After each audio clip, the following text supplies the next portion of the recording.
আসসালামু আলাইকুম প্রিয় শিক্ষার্থীরা, হাজারিও নাগ এমসিকিউ সলভ কোর্সে তোমাদের সবাইকে স্বাগত। তো এই কোর্সের আন্ডারে আমরা হাজারিও নাগ স্যারের কেমিস্ট্রি বইয়ের যে অনুশীলনী এমসিকিউগুলো রয়েছে, তাই সবগুলো এমসিকিউগুলো আমরা ধীরে ধীরে সলভ করে নিব। তো তারই ধারাবাহিকতায় আমরা ইতিমধ্যে অনেকগুলো ক্লাস নিয়ে ফেলেছি। তো আমরা আজকে নেব যে রসায়নের প্রথম পত্রের অধ্যায় 2 এর গুণগত রসায়ন যেটা রয়েছে, এর দ্বিতীয় ক্লাসটা কিন্তু নিচ্ছি। প্রথম ক্লাসটা আমরা নিয়ে নিছি 1 থেকে 25 পর্যন্ত।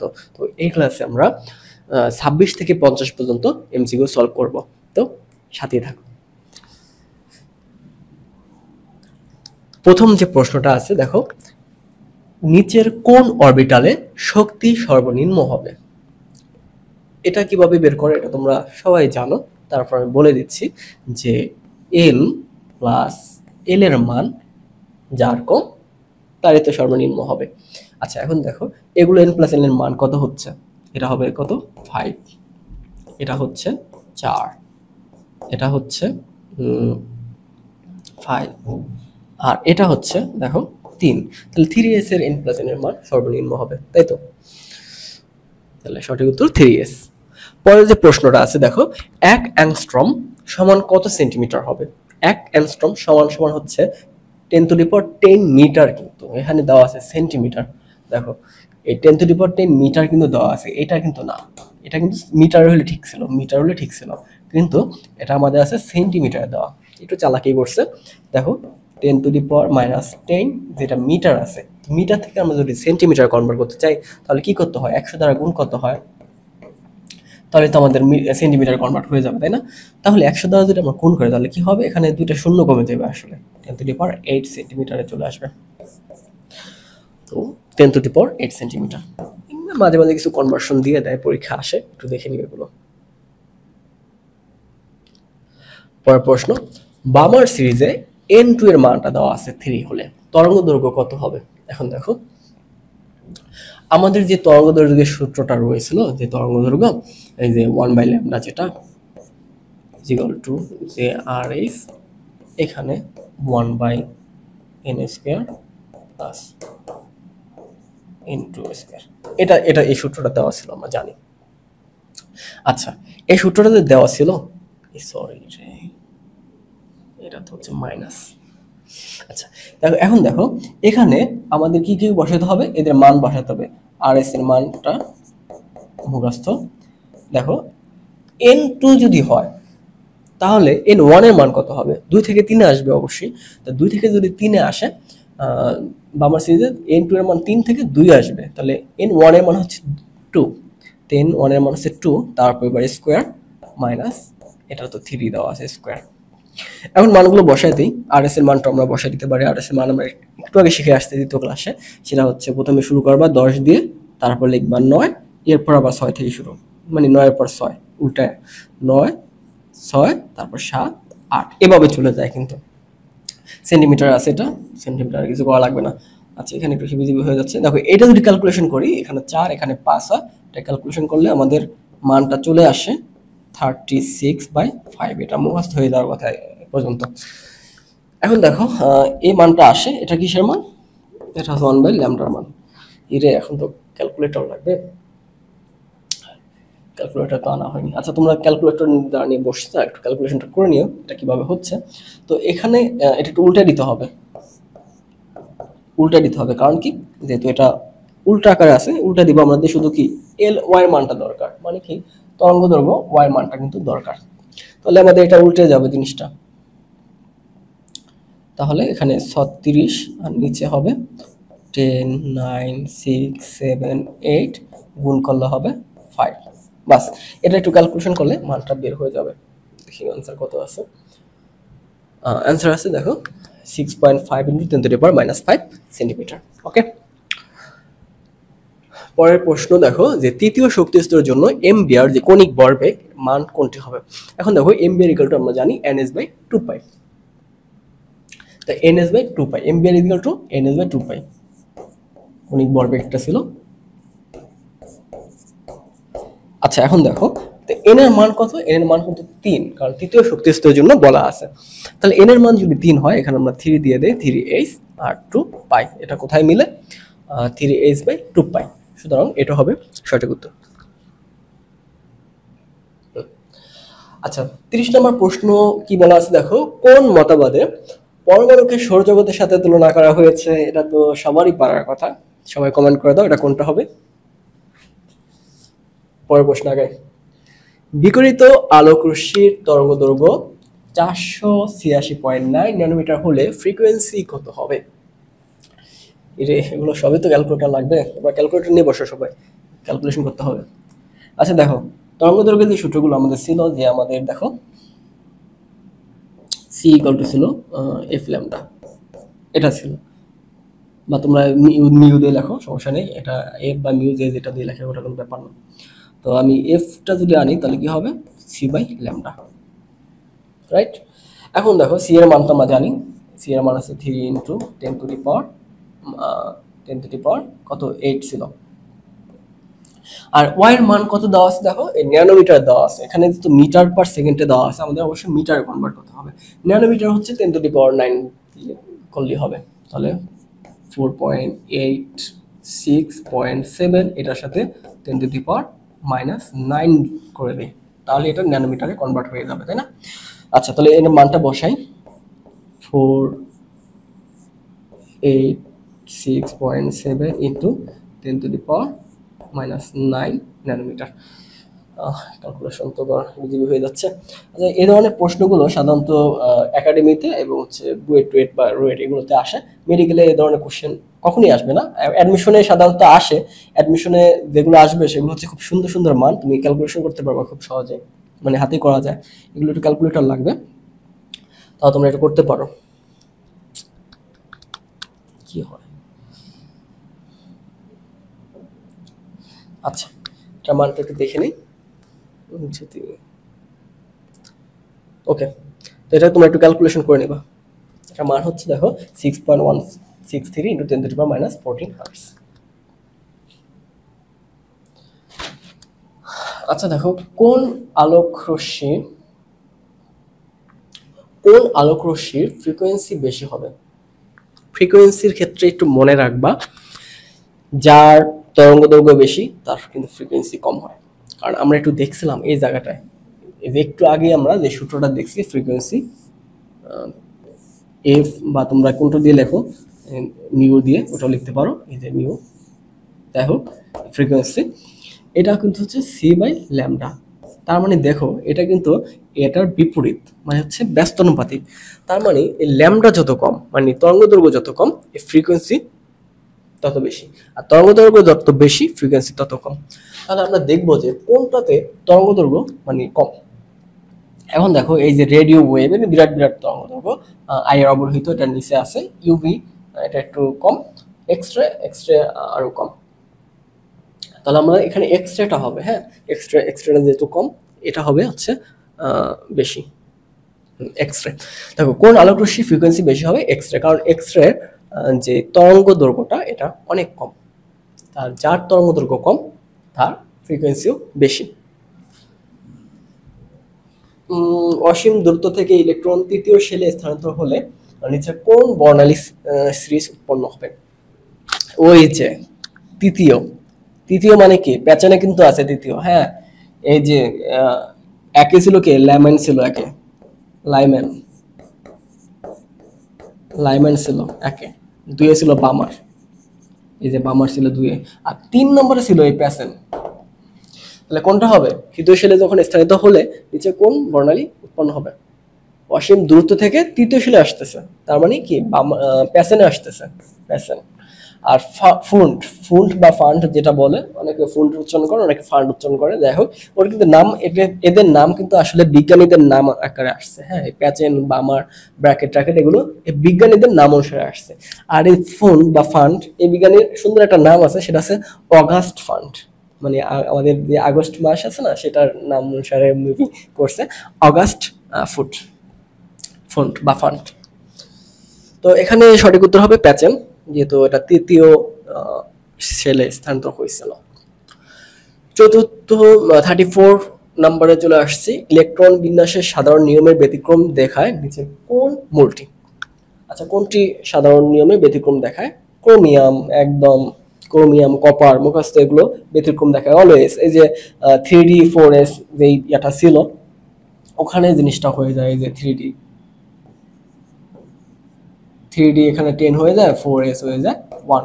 এগুলো হচ্ছে কপারের ক্ষেত্রে এটা হয়। আর ক্রোমিয়ামের ক্ষেত্রে কি হয়? ক্রোমিয়ামের ক্ষেত্রে হয় 3D 5 4s 1 হয়। এগুলো মুখস্থ রাখতে হবে। আরেকটা জিনিসও হয়, সেটা হচ্ছে তোমাদের এজি ক্ষেত্র হয়। এজি ক্ষেত্রে মেবি 4D 10 আর হচ্ছে 5s মেবি 1, এরকম কিছু একটা হয়, ঠিক মনে করতেছে এটার ক্ষেত্রে। আচ্ছা যাই হোক, এজের ক্ষেত্রেও কিন্তু পরিবর্তন হয়। পরের প্রশ্নটা দেখি, 35 নম্বরে, সহকারী কোয়ান্টাম সংখ্যার মান যদি 2 হয়, মানে এল এর মান 2 হয়, তাহলে এম এর মান কোনটি হবে? এটা দেখো যে 2 হলে প্লাস মাইনাস 2, 2 হলে এল এর মান যদি 2 হয় তাহলে এম এর মান হবে প্লাস মাইনাস 2। তার মানে কিন্তু 5টা, কিন্তু প্লাস মাইনাস 2 মানে কিন্তু 5টা। দেখো এটা যদি শূন্য হয়, এখানে হচ্ছে -2 -1 1 2। দেখো 1 2 3 4 5টা কিন্তু, তাহলে সঠিক উত্তর হবে 5। আচ্ছা দেখো, আয়রন 2 প্লাস যে আয়রনটা আছে, এই ডি অরবিটালে ইলেকট্রনের সংখ্যা কত? এখন দেখো ডি অরবিটালে ইলেকট্রনের সংখ্যা জানতে চাইছে। তো এটার ইলেকট্রন বিন্যাস যদি তুমি করে ফেলো, তাহলে কিন্তু খুব সহজেই এটা করে ফেলতে পারবা, রাইট? এখন দেখো যেখানে মেবি 4টা হবে, আমি দেখি না 6টা। আচ্ছা একটু করেই দেখি ইলেকট্রন বিন্যাসটা, তাহলে কি হয় দেখো। আচ্ছা 2 প্লাস মানে কিন্তু যে দুইটা ইলেকট্রন কম আছে, ঠিক আছে? 1s2 2s2 2p6 3s2 3p6 4s2 3p6, তারপর আসবে আমাদের 3d এরপর এখানে 4s আছে। আচ্ছা এখন দেখো কয়টা হলো, এ পর্যন্ত হচ্ছে 10টা, এ পর্যন্ত হচ্ছে 18টা। 10টা আর 18টা কয়টা হলো?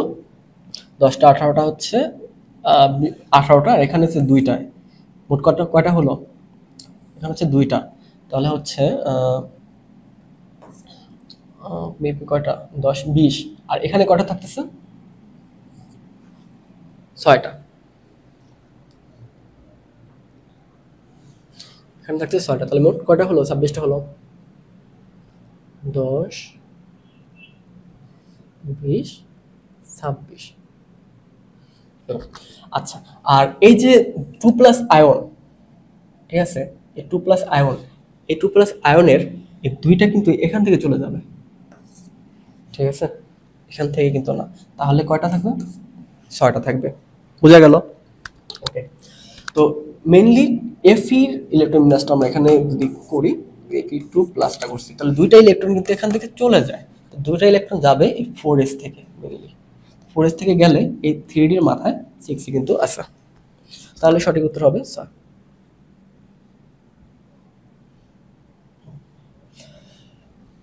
ওকে, এবার পরের প্রশ্নটি, কোন অরবিটালটি সম্ভব?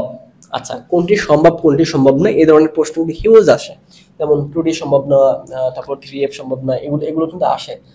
কোনটা সম্ভব আর কোনটা সম্ভব না, এটা একটা সিকোয়েন্স যদি মনে রাখো, মনে করো যে এস পি ডি এফ। ওকে, ধরো এটা 1 নম্বরে আছে, এটা 2 নম্বরে আছে, এটা 3 নম্বরে, এটা 4 নম্বরে আছে, ক্রমিক করে। তার মানে এগুলা সম্ভব, এগুলা বাইরে সম্ভব না, এগুলো নিচে, এগুলো সম্ভব না। যেমন 3D 3 এর নিচে সম্ভব না, পি 2 এর নিচে সম্ভব না, এফ 4 এর নিচে সম্ভব না। বুঝা গেছে? এখন এইভাবে দেখি যে কোনটি সম্ভব। তো 3f সম্ভব না, এই দেখো 4 এর নিচে, এটা সম্ভব না। 4 এর নিচে সম্ভব না। 3D এটা কিন্তু মিলে গেছে, এটা সম্ভব। তারপর আমরা বাকিগুলো ট্রাই করি। দেখো ডি আছে কিন্তু 3 নম্বরে, 3 এর নিচে কিন্তু ডি সম্ভব না। আর 1p কিন্তু 2 এর নিচে সম্ভব না। বোঝা গেছে?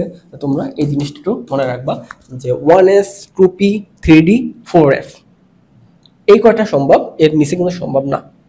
ওকে, আচ্ছা এবার আমরা পরের প্রশ্নে চলে যাই। এটা হচ্ছে 3D। 38 নম্বর প্রশ্ন, যে পরমাণুর দ্বিতীয় কক্ষপথে একটি ইলেকট্রনের জন্য কৌণিক ভরবেগের মান কত? একটু লক্ষ্য করো, হ্যাঁ। তো দ্বিতীয় কক্ষপথ, তাহলে আমরা যে সূত্রটা জানি যে M B R equal to N H by 2 pi. আচ্ছা, একটু খেয়াল করো এখানে, তো এন এর মান কত? দ্বিতীয় কক্ষপথ, তাই হচ্ছে 2। এইচ তো প্লাঙ্কের যুক্তি যেটা থাকুক, এখানে 2/পাই। এবার তো দেখো এই 2 আর 2 কিন্তু কাটা যাচ্ছে, তাহলে কি পড়ে থাকে? এইচ বাই পাই পড়ে থাকে এখানে, এইচ বাই পাই। তাহলে এইচ বাই পাই কোথায়? এই যে এখানে আমরা এইচ বাই পাই পাচ্ছি। 39 নম্বর প্রশ্নে চলে আসছে, নিচের কোনটি ক্ষেত্রে বোরের পরমাণু মডেল প্রযোজ্য? আচ্ছা, বোরের পরমাণু মডেল এগুলো হচ্ছে যে একটা ইলেকট্রন যে থাকে ওগুলোতে সম্ভব।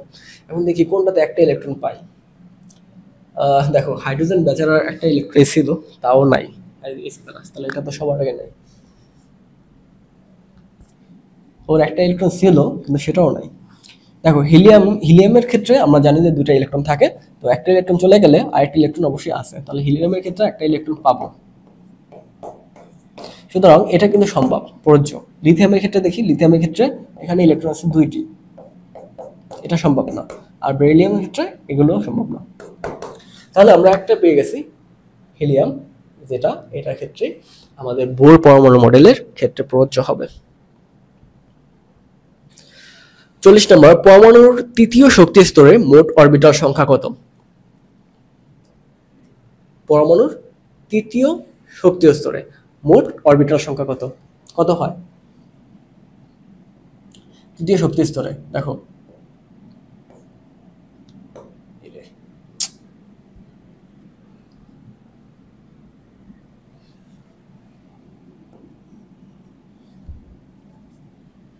আচ্ছা,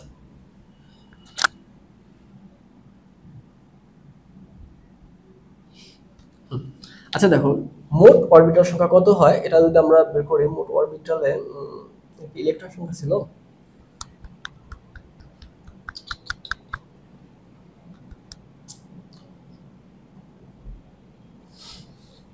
9 দেওয়া আছে। এভাবে অরবিটাল না, ইলেকট্রন সংখ্যা মেবি ছিল তৃতীয় শক্তি স্তরে, যেহেতু আমাদের এখানে আমাদের যে সূত্রটা ছিল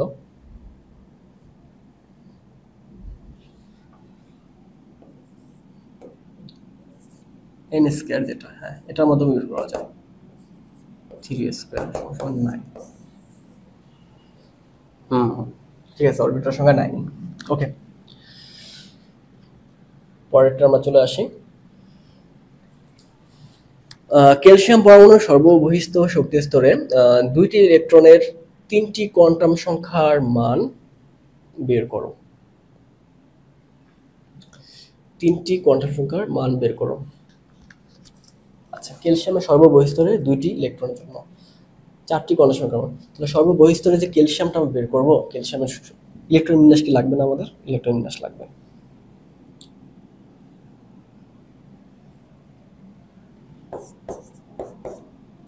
One s2, 2s2, 2p6, 3s2, 3p6, কত হলো?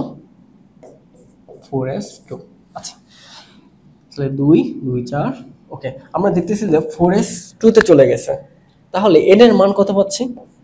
n এর মান পাচ্ছি 4। আর সর্বশেষ 2টি ইলেকট্রনের জন্য বের করতে বলছে, তাহলে 4s, s এর মান কত? s এর মান হচ্ছে 0, s এর মান 0 হলে m এর মানও 0, সরি এটা m, l তারপর হচ্ছে m তারপর হচ্ছে f, এটার মানে 0 হয়। আর s এর মান প্লাস মাইনাস হবে, প্লাস 1/2 প্লাস সরি মাইনাস 1/2, এই ধরনের সেটটা হবে। যেহেতু দুইটা, একটা হাফ হলে আর একটা মাইনাস হাফ হবে, তো এই সেটটার সাথে কোনটা মিলে আমরা একটু দেখি। n400, n400, হ্যাঁ এটা দেখো এখানে +1 দেওয়া আছে, সুতরাং 1 নম্বরটা হচ্ছে আমাদের সঠিক উত্তর। এগুলো কিন্তু মিলতেছে না, এগুলো l এর মান 1 দেওয়া, m এর মান 0 দেওয়া, এগুলো হচ্ছে না একটাও। n এর মান 4 দেওয়া, l এর মান 1 দেওয়া, এগুলো হচ্ছে না, না এগুলো একটাও হচ্ছে না। তাহলে প্রথম যে নাম্বারটা আছে এটি হচ্ছে সঠিক উত্তর, যে n এর মান 4, এল এর মান 0, এম এর মান 0 এবং এস এর মান হাফ মাইনাস। ওকে, আমরা 42 নম্বর প্রশ্নে চলে আসছি। কপার পরমাণুর সর্ববহিস্থ স্তরে ইলেকট্রনের 4s1 এর জন্য বলে দিয়েছে 4s1, তাহলে 4s1 যেহেতু বলছে এটা আমরা বের করে ফেলি যে 4টি কোয়ান্টাম সংখ্যার মান নির্ণয় করো। তাহলে n এর মান কত হবে? n এর মান হবে 4, s এর মান হবে 0। 4 আর 0 দিয়ে আমরা কিন্তু অনেক কিছু বের করতে পারবো, এখানে আমাদের সব করাও লাগবে না। এ দেখো 4 কোনটা কোনটা আছে সেটা খুঁজি। 4 আছে, 4 আছে, 4 আছে, 4 সবই 4 আছে। ওকে, s এর মান 0 লাগবে, s এর মান মানে l এর মান 0 লাগবে, s ইকুয়াল টু 0 না। এখন দেখি l এর মান এটা 0 না, তার মানে এটা সবার আগেই বাদ। l এর মান 0 একটা পসিবিলিটি আছে, l এর মান 0 পসিবিলিটি আছে, l এর মান 1 এটাও বাদ। তাহলে আমরা দুইটা কিন্তু পেয়ে গেছি, এই দুইটার ভিতর যে কোনো একটা হবে। এবার আসি যে m এর মান। এখন দেখো s এর মান 0 হলে m এর মানও কিন্তু 0 হতে হবে, m এর মানও 0 হতে হবে। ওকে, হইছে। এখন আমাদের দরকার s এর মান, যে লাস্ট। তো দেখি 1 এর জন্য হয় প্লাস হবে, এটা তো বাদ করে দিছি, প্লাস হাফ হবে, আর এটা হবে প্লাস মাইনাস হাফ। এখন কোনটা বলবো? সবই কিন্তু মিলে গেছে দুটার ভিতর, একটা প্লাস হাফ একটা মাইনাস হাফ, কোনটা হবে? লজিক্যালি কিন্তু দুটাই সঠিক, লজিক্যালি বলতে বাস্তবত দুটাই সঠিক, কিন্তু আমরা যেহেতু আমাদের প্রচলিত যে প্রথা রয়েছে সেখানে আমরা প্রথম যেটা যায় সেটাকে আমরা মানে প্লাস ধরি, ঠিক আছে, দ্বিতীয়টাকে আমরা মাইনাস ধরি। ওকে, তাহলে কোনটা ধরবো আমরা? প্লাস হাফ ধরবো, প্রথমটার ক্ষেত্রে প্লাস হাফ ধরবো। ওকে, কোন পরমাণুর একটি ইলেকট্রনের জন্য নিচের কোন 4টি কোয়ান্টাম সংখ্যার সেট সঠিক? আবার চলে আসছে, কোন পরমাণুর একটি ইলেকট্রনের জন্য, একটা ইলেকট্রনের জন্য 4টি কোয়ান্টাম সংখ্যার মান সঠিক। আমরা অপশন টেস্ট করলে এখানে পেতে পারি। দেখি এর মান 3, n এর মান 3, l এর মান 1 সম্ভব। দেখো m এর মান সম্ভব না। l এর মান যদি 1 হয় m এর মান কখনোই সম্ভব না, কারণ m এর মানটা হয় প্লাস মাইনাস l এর মানটা, তাহলে এটা সবার আগে কাটতে পারি। 2 নম্বরটা দেখি, n এর মান 1, আচ্ছা বুঝলাম। n এর মান যদি 1 হয় তাহলে l এর মান 1 এটাও হয় না, এক কম হয়, এটাও কাটা। লাস্ট দুইটা, n এর মান 2, ঠিক আছে, l এর মান এক কম, ঠিক আছে, m এর মান 0 হইতেই পারে, ঠিক আছে। এখন প্লাস এটাও হইতে পারে, একটা পসিবিলিটি আছে। আচ্ছা লাস্ট এটা দেখি, n এর মান 2, l এর মান 1, এই দেখো এটার উপরে কিছু হইতে পারবে না, তাহলে সঠিক উত্তর এটাই।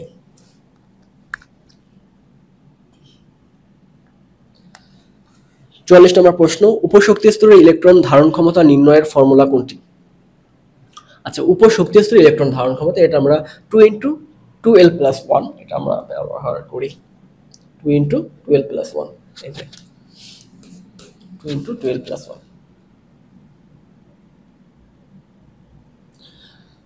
মোলের পরমাণুর কোনটিতে সর্বোচ্চ 6টি ইলেকট্রন থাকতে পারে? কোনটিতে সর্বোচ্চ 6টি থাকতে পারে দেখি। একটি ডি অরবিটালে আমরা জানি যে 10টার মতো থাকতে পারে সর্বোচ্চ, জানতে চাইছে 6টা থাকতে পারবে, কিন্তু সর্বোচ্চটা জানতে চাইছে। তৃতীয় শক্তি স্তরে বলছে যে আমাদের ইলেকট্রন থাকতে পারে কোনটিতে? যোজ্যতা স্তরে, পি উপশক্তি স্তরে, এটা আমরা কিন্তু পাই। আমরা যদি একটু আঁকি তাহলে কিন্তু পাই যে পি শক্তি স্তরের ক্ষেত্রে আমাদের 3টা যে অরবিটাল থাকে, পি এক্স ধরি, পি ওয়াই ধরি, পি জেড ধরি, প্রত্যেকটার ভিতর 2টা করে থাকতে পারে, আর কিন্তু বেশি ঢুকতে পারবে না, ওর অরবিটালে 3টা, বুঝা গেছে, তার বেশি কিন্তু ঢোকার জায়গাও নাই। তাহলে সর্বোচ্চ এই পি অরবিটালে বা উপশক্তি স্তরে ইলেকট্রন থাকতে পারবে। 46, নিচের কোনটির ইলেকট্রন বিন্যাস অ্যালুমিনিয়াম 3+ আয়নের মতো? এখন দেখো অ্যালুমিনিয়াম 3+ মানে কি জানো? অ্যালুমিনিয়াম 3+ মানে হচ্ছে অ্যালুমিনিয়ামের 3টা ইলেকট্রন নাই, তার মানে ওর হচ্ছে ইলেকট্রন আছে 10টা। এখন 10টা ইলেকট্রন কার আছে একটু খুঁজি। দেখো অক্সিজেনের একটা বাড়া দিছে, 8 থেকে 9 হয়েছে, 10টা পূর্ণ হয়নি। ফ্লোরিন ওর ছিল 9 আর একটা দিছে, মাইনাস মানে গ্রহণ করছে, কিন্তু একটা গ্রহণ করছে, তার মানে 9টা ছিল, একটা গ্রহণ করে 10টা হয়েছে, তাহলে ওকে আমি কারেক্ট করতে পারি। আর ক্লোরিনের ক্ষেত্রে ও তো 17, এটা কোনোভাবে সম্ভব না। এবার দেখি যে ম্যাগনেসিয়াম 12 ছিল, একটা ইলেকট্রন কমাইলে, আরেকটা ইলেকট্রন কমাইলে কিন্তু ওর মতো হইতো। তার মানে হচ্ছে ফ্লোরিনটা হচ্ছে সঠিক উত্তর, ফ্লোরিনটা সঠিক উত্তর। 47 নম্বর, নিচের কোন নিয়মের সাহায্যে একটি উপশক্তি স্তরে মোট ইলেকট্রন ধারণ ক্ষমতা গণনা করা হয়? কোন নিয়মের সাহায্যে একটি উপশক্তি স্তরে মোট ইলেকট্রন ধারণ? এটা হচ্ছে এটার মাধ্যমে, যে এই সূত্রটার মাধ্যমে বের করতে পারি, 2 × 2l + 1, এটার মাধ্যমে। ওকে, রাইট। কপারের 29তম ইলেকট্রনটি কোন অরবিটালে প্রবেশ করে? কপারের 29তম কোন অরবিটালে প্রবেশ করে, মানে হচ্ছে একদম লাস্ট ইলেকট্রনটা। ওটা তো আমরা জানি যে এই 4 নম্বরে ইলেকট্রন করে। ও আচ্ছা, এটা কিন্তু 3D তে চলে যায়, ঠিক আছে? ওই যে একটা যে চলে আসে না, কিন্তু 3D তে চলে আসে। ওই যে ইয়াটা আমি একটু দেখাই তোমাকে, এরকম থাকে 3D 4s। 4s কিন্তু 2 ছিল, কিন্তু একটা এসে এটার মাথায় এসে ও কিন্তু 10 পূর্ণ করে আর ওকে 1 বানায় দেয়। তাহলে সর্বশেষ যেটা, এটা কিন্তু এখানে 3D তে ঢুকে যায়। ওকে, ঠিক হচ্ছে সঠিক উত্তর। 49 নম্বর, নিচের কোন সেটটি শক্তিক্রম অনুসারে আহ্বায়ক নীতি মেনে চলে? আহ্বায়ক নীতি মেনে চলা মানে হচ্ছে যে কোনটার শক্তি কম থেকে বাড়তেছে। আচ্ছা, একটু হিসাব করলে পাওয়া যাবে কোনটা শক্তি কম থেকে বাড়তেছে। এখানে দেখো যে 5s, এটার মান যদি এই 0 ধরি তাহলে 5, আর এটার মান 1 ধরি, দেখো কম কোনটা? না, এটা কম না, এটা আগেই বাদ। 3D বেশি কোনটা? 3D 5। প্রশ্ন যে 50 নম্বর, আবহাওয়া নীতি অনুসারে নিচের কোন শক্তিক্রমটি সঠিক? আবার একই চলে আসছে যে কোন শক্তি স্তরটি সঠিক। কি প্রশ্ন? শক্তিক্রম অনুসারে আবহাওয়া নীতি মেনে চলে। আচ্ছা, এটা একটা মেনে চলে আসলো। তাহলে এটা সেম ওইটারই, ঠিক আছে, সেম ওইটারই। 4s 3D 4b। তাহলে 4s হচ্ছে এখানে 0 হয়ে যায়, 4, এখানে 3 এর সাথে 2 যদি যোগ করি কত হয়? 5, 4 এর সাথে যদি যোগ করি কত হয়?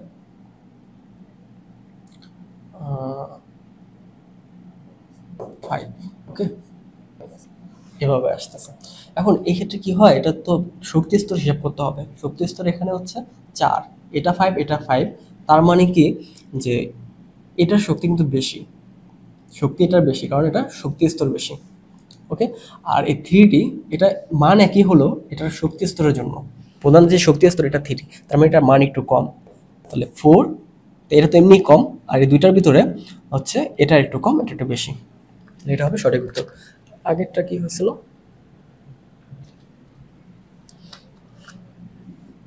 ছিল যে গুণগত রসায়নের যে চ্যাপ্টার 2। তো এই ক্লাসটা আমরা 1 থেকে মানে 25 থেকে 50 পর্যন্ত এমসিকিউ সলভ করলাম। তো বাকি যেই এমসিকিউগুলো রয়েছে এগুলো পরবর্তী ক্লাসে আমরা সলভ করব ধীরে ধীরে। তো আগামী ক্লাসগুলো তোমরা একটু অ্যাটেন্ড করো, এবং পূর্ববর্তী যে ক্লাসগুলো আছে ওগুলো অ্যাটেন্ড করতে তোমরা হচ্ছে নিচের লিঙ্কে দেওয়া থাকবে, লিঙ্কগুলোতে ক্লিক করবা, অথবা আমাদের কোর্সে যুক্ত হতে পারো। কোর্সে যুক্ত হলে নিয়মিত ক্লাসগুলোর আপডেট পাবা, এবং ওখানে এক্সাম দেওয়ারও কিন্তু ব্যবস্থা আছে। ঠিক আছে, তো পরবর্তী ক্লাসগুলোতে সবাইকে স্বাগত। সে বন্ধু, তোমরা সবাই ভালো থাকো। আল্লাহ হাফেজ।